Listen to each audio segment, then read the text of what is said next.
Subscribe करंतु Education Empire channel को bell icon को प्रेस करी ऑल को प्रेस करनियंतु लेटेस्ट वीडियो सर्वप्रथमे देखिबा पई।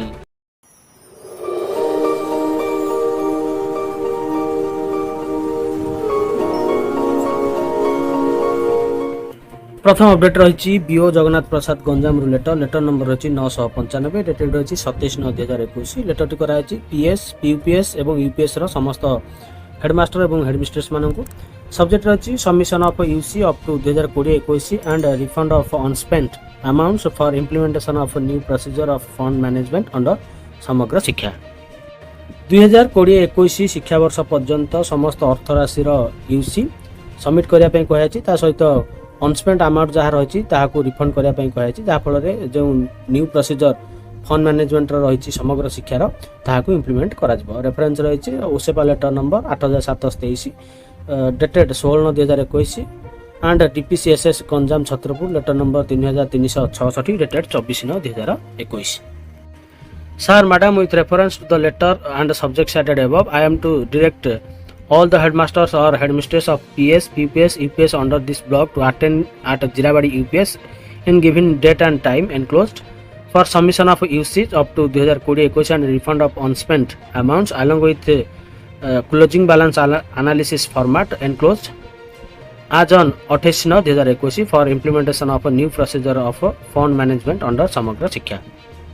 तो समस्त यूसी ता सहित अनस्पेंट अमाउंट रिफंड पाई जिराबाड़ी यूपीएस ठारे समस्त प्रधान शिक्षक और शिक्षयित्री मानक उपस्थित रहा कहुई सहित क्लोजिंग बैलेंस एनालिसिस फॉर्मेट गत वीडियो में आलोचना करी फिलअप कर सबमिट करने कहुई। तो देखा ये रही देखु क्लस्टर वाइज एवं डेट वाइज टाइम दिखाई क्यों क्लस्टर क्यों समय आसवे जिराबाड़ी यूपीएस को। तो ये देखो 14 क्लस्टर रही जगन्नाथ प्रसाद ब्लॉक में। बड़ अपडेट देखा परवर्ती अपडेट जेई एडवांस्ड प्रवेश पत्र उपलब्ध सर्वभारतीय वैषयिक प्रतिष्ठान खड़गपुर द्वारा परिचालित जेई एडवांस्ड परीक्षा अक्टोबर 3 अनुष्ठित होगा बेले परीक्षार्थी निमंते प्रवेश पत्र व admit card JEE advanced website रे उपलब्ध होइछि। वेबसाइट www.jeiadv.ac.in को लॉगिन करी पंजीकरण संख्या जन्म तारीख और दूरभाष संख्या लिखि प्रवेश पत्र बाहर करि परिबे। देशर 23 आईआईटी शिक्षानुष्ठान रे बीटेक विज्ञान रे स्नातक BS B arch dual BTech एवं एमटेक डुआल बीएस एवं एमएस इंटीग्रेटेड एमटेक एवं इंटीग्रेटेड एमएससी पाठ्यक्रम रे नाम लिखाइबा छात्र छात्री प्रवेशिका परीक्षा देवाक पड़ता है। विद्यार्थी पेपर 1 एवं पेपर 2 परीक्षा देवे। मोट 11,279 स्थान रे रैंकधारी नाम लिखेबे। तो बड़ अपडेट देखिए परवर्ती अपडेट प्रकाश पाइला युक्त 2 द्वितीय पर्याय मेधा तालिका कला वाणिज्य विज्ञान रे शीर्ष रे रेभेन्सा 29 तारिख रु अक्टोबर 1 जाए नाम लेखा। नीट एसएस परीक्षा ढांचारे शेष मुहूर्त परिवर्तन नहीं सर्वोच्च न्यायालय क्षुब्ध डाक्तर माने सरकार क्षमता खेलर पेंडु नुहंती। डाक्तरी स्नातकोत्तर श्रेणी रे नाम लेखा उद्दिष्ट चलित वर्षर सर्वभारतीय प्रवेशिका परीक्षा नीट एसएस रे शेष मुहूर्त रे ढांचागत परिवर्तन आनिबा मामला रे सर्वोच्च न्यायालय सोमवार केंद्र सरकार को घोर समालोचना करछंती।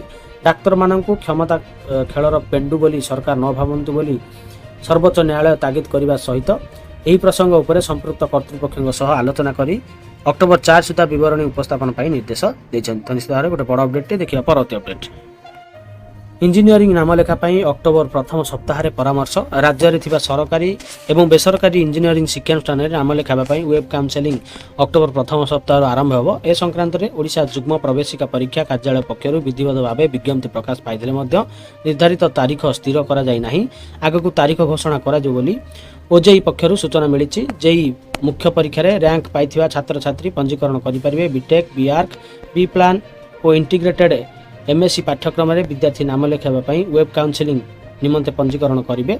ओजेई द्वारा परिचालित परीक्षा फल बुधवार प्रकाश पाइबा संभावना रही जमापड़ी। देखिए परवर्ती अपडेट बड़ खबर रिट रे चिट करने स्वतंत्र चपल 40 जन को गिरफ्त कलानी पुलिस। खबरटी रही राजस्थान राज्यर राजस्थान सरकारी स्कूल गुड़िक शिक्षक चयन निमंते आयोजित गुरुत्वपूर्ण परीक्षा कॉपी करने को उद्यम कर 5 जन परीक्षार्थी समेत 40 जन गिरफ्त होती। से पिंधा चपल सोल रे ब्लूटूथ डिवाइस गंजा जाइथिबा कथा पुलिस अधिकारी माने कहिसेंती। कॉपी करथिबा बेले आजमेर रे जणे व्यक्ति धरा पड़िबा परे Rajasthan eligibility examination for teachers रे राज्यव्यापी कॉपी रैकेट सक्रिय थिबा कथा पुलिस जानि पाथिला। बीकानेर एवं सिकर रे मध्य सेही परि ब्लूटूथ लागिथिबा चपल मिलिथिला।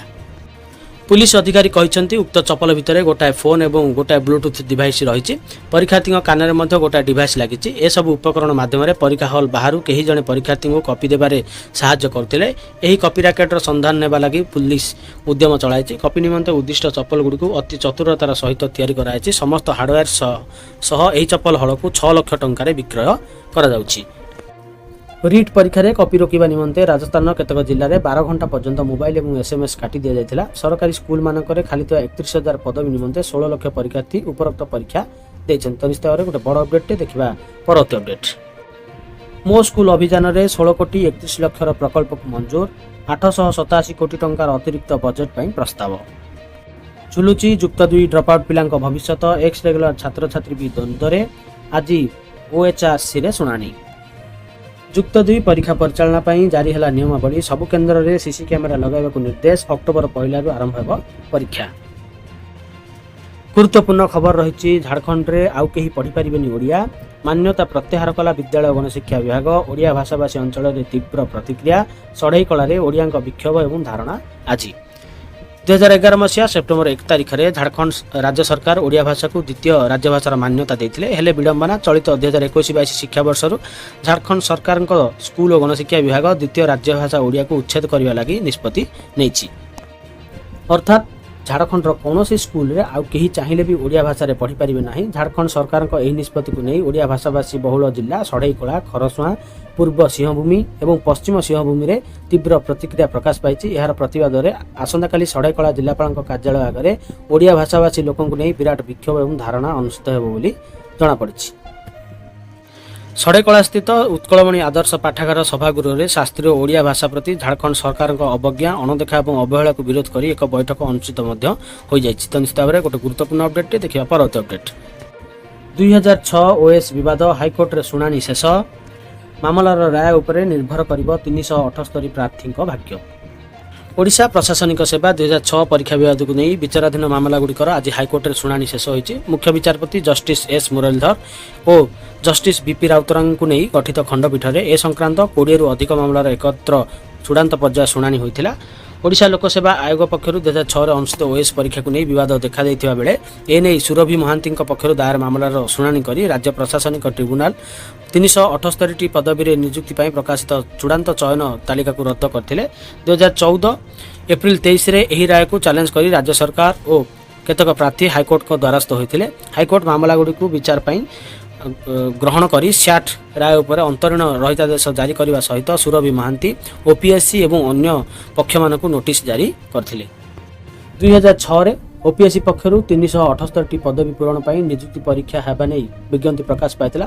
क्लास 2 पदवी पर विज्ञप्ति प्रकाश पाइथिबा बेले परवर्ती समय राज्य सरकार कैडर पुनर्गठन करी क्लास 2 पदवी उच्छेद करथिले। नियुक्ति परीक्षा रे कृतकार्य प्रार्थी मानक जूनियर क्लास 1 पदवी रे नियुक्ति देबा पई सरकार निष्पत्ति ग्रहण करथिले। नियुक्ति विज्ञप्ति प्रकाश पाइबा दिन ठारू एही प्रसंग विवाद घेर रहिथिबा बेले परवर्ती समय रे सरकार एपरि निष्पत्ति समग्र प्रक्रिया को संदेह परिसर को आनिथिला। नियुक्ति परीक्षा और चयन प्रक्रिया रे व्यापक अनियमितता अभियोग करी सुरभि महांती और केतक प्रार्थी साठ को द्वारस्थ होइथिले। साठ मामलार विचार करी 378 प्रार्थी चयन रद्द करथिले। सुरभि महांती निजे हाइकोर्ट रे मामला परिचालना करछन। तो निश्चित भाव गोटे बड़ अपडेट देखा परवर्ती अपडेट। डीए वृद्धि को नहीं गोटे बड़ अपडेट रही जो सरकारी कर्मचारी मैंने 18,000 दरमा पाउछंती सेमानकर सालारी सहित केते डीए बा अर्थ जोड़ी हे से गोटे हिसाब रही। तो 31% डीए हिसाब रे हिसाब टी रही। तो चलो देखा कैलकुलेशन टी को। तो ये रही देखो basic salary of employ RS 18,000 per month. तो जो सरकारी कर्मचारी मैंने 18,000 टंका पर मंथ पाउछंती। तो से क्षेत्र रही आरएस 5,580 पर मंथ आज पर लाइकली डीएनएस अलाउंस ऑफ 31%। तो जदि 31% डीए हुए तो से क्षेत्र में 18,000 30% है 5,580। ओल्ड डीएनएस अलाउंस जो 17% सरकारी कर्मचारी मैंने पाउथिले 3,060 टंका पाउथिले। तो ताको माइनस कर दिया जिवो। Calculate the difference 5,580 minus 3,060। तो अवशिष्ट रहा 2,520 टंका पर मंथ। तो देखो ये रही increase in annual salary 2520 into 12 total रही 30,240 पर मंथ। तो ये रही कैलकुलेशन टी। तो निश्चित भाव में गोटे बड़ अपडेट देखा परवर्ती अपडेट। परीक्षा रे शीर्ष रे थिबा 7 जण छात्रन को 1 लाख टंका छात्रवृत्ति घोषणा कले Sambalpur IIM. Indian institute of management Sambalpur गुरुवार प्रथम वर्षर परीक्षा रे शीर्ष रे थिबा 7 जण छात्रन को 1 लाख टंका छात्रवृत्ति घोषणा करछंती। अनुष्ठान सप्तम प्रतिष्ठा दिवस पालन पय आयोजित एक कार्यक्रम रे एही वृत्ति प्रदान करायथिला। एही 7 जण छात्र प्रकाश साही, यासी शर्मा, अटिफ मोहम्मद तासिफ शेख, डोनिया एलिजाबेथ वर्की, अम्बुज प्रियदर्शी, श्रीनाथ एस एवं तन्वी बंसाल। अनुष्ठान द्वारा यही छात्रवृत्ति 2019-20 शिक्षा वर्ष में आरंभ कराइथिला। तो खुशी खबरटी देखा परवर्ती अपडेट। लेटरटी रही डीपीसी गजपति लेटर नंबर रही 2033 डेटेड रही 27/9/2021। लेटरटी कराई गजपति जिलार समस्त बीओ को। सब्जेक्ट रही 1 day non residential training programme of SMC and SMDC for the year 2019-20।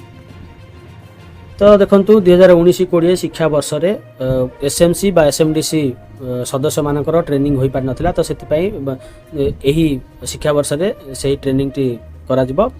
एक दिनिया ट्रेनिंग प्रोग्राम रही नॉन रेसिडेंशियल प्रोग्राम टी। रेफरेंस रही लेटर नंबर 3407 डेटेड रही 18/3/2020 ऑफ एसपीडी ओसेपा भुवनेश्वर। तो देखंतु एही नॉन रेसिडेंशियल ट्रेनिंग टी बा सहयोग ट्रेनिंग 29/9/2021 रे अनुष्ठित होबो। तो सेति पई रही training venue cluster level non residential cluster level रे एही ट्रेनिंग टी हेबो। पीरियड 1 डे गोटे दिन पई रही 29/9/2021।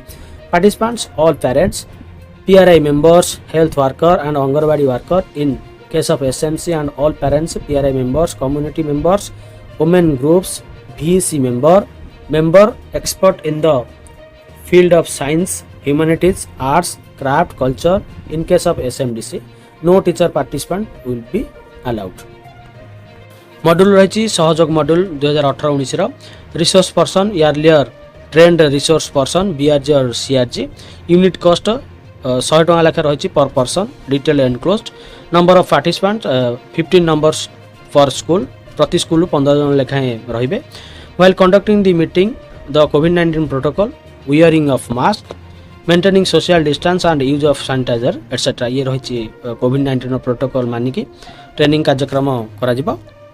Photographs should be taken of each activity and a detailed documentation venue wise should be submitted by BO duly compiled at block level for onward transmission to OSEPA Bhubaneswar by 30 October 2021 positively। Training रे हेबाकु थिया समस्त activity रो photograph उठेक रखा जिवो। ता सहित BO समस्त training रो report को DPC को पाखरे सबमिट करिवे, जहा फल रे 30 अक्टोबर 2021 सुधा सही डॉक्यूमेंट्स को ओसेपा भुवनेश्वर पाखरे सबमिट करा जाय परिबो।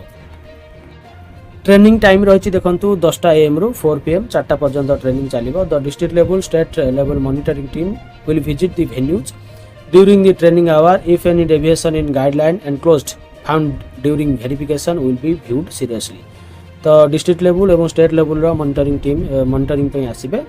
तो 10टा रु 4टा पर्यंत ट्रेनिंग चालू रखिया पई कहै जायछि।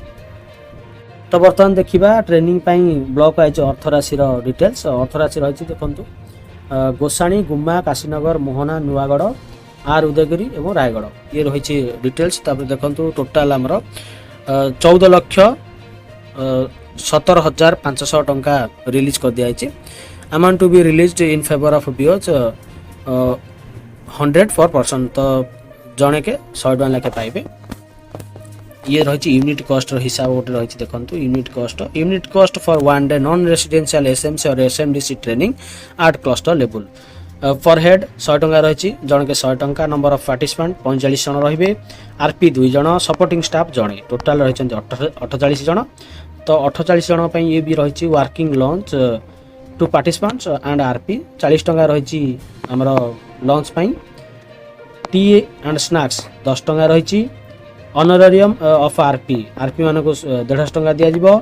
Documentation and training materials approx तो ये रही 625 टका खर्च करा। Pen pad to participant and RPs 15 टका रही 675 टका और कंटीजेंसी 500 टका टोटाल 4500 टका खर्च हेबो।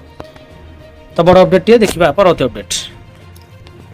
Identify the teaching place and education volunteers and to motivate the parents and students.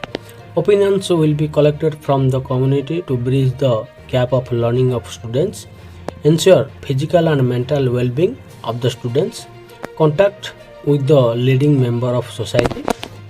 Interested individual of the society may be teach the student, identify the class-wise student in the village, identify the volunteer organizations, educational volunteers in the village, identify the suitable venue or place for offline teaching.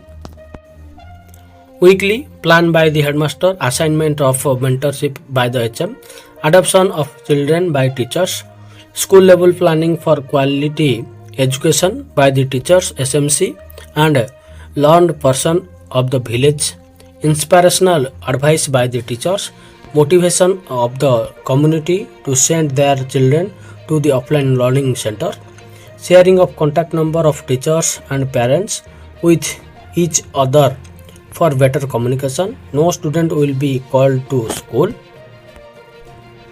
Large group of a mentor can make subgroup and engage education volunteer for learning.